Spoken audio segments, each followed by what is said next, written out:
there, YouTubers, Professor Sheep here. Welcome to my 5-part mini-series on the phases of matter.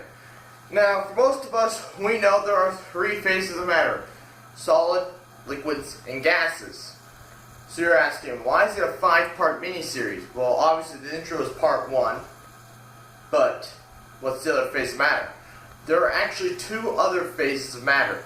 You have plasmas, which I'll do a whole other video on, and you have Bose-Einstein condensates, or BECs.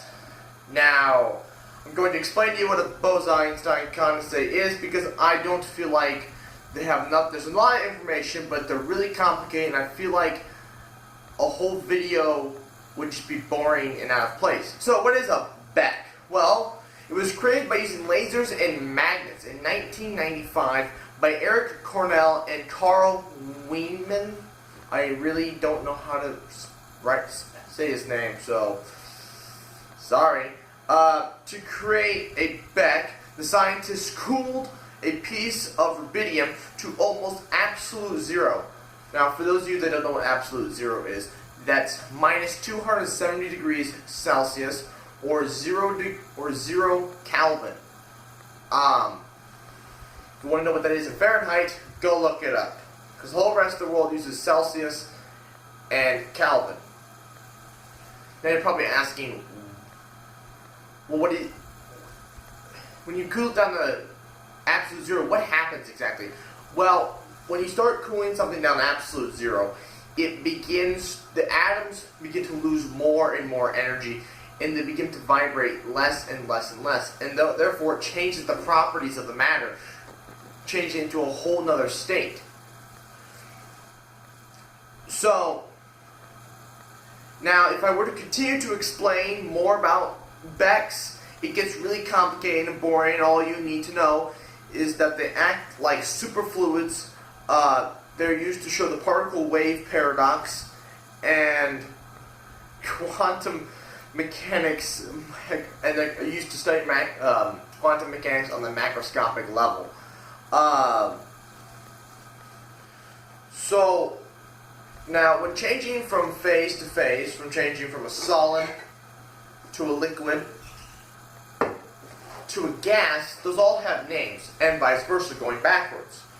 So, what are the phase changes? Well, you have melting, which is going from a solid to a liquid.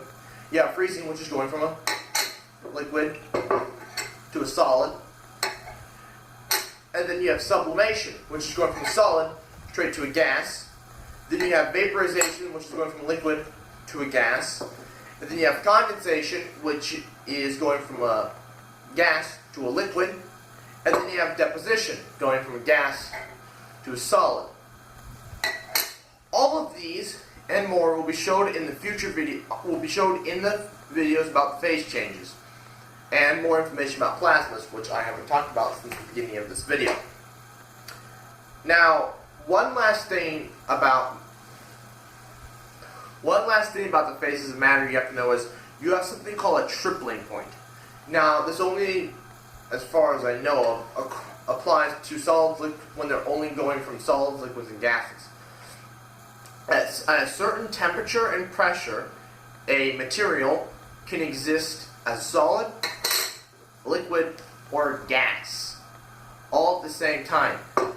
I don't know of a material that at standard atmospheric pressure that can exist as a solid, liquid, and gas. I'd have to look that up. Maybe I'll leave a link in the description below. Probably not, because, you know, some days just better than others. But anyways, so if you like the video, please like, comment, share, and subscribe. New videos out every other day. If you like the lab coat, leave a like. It's new.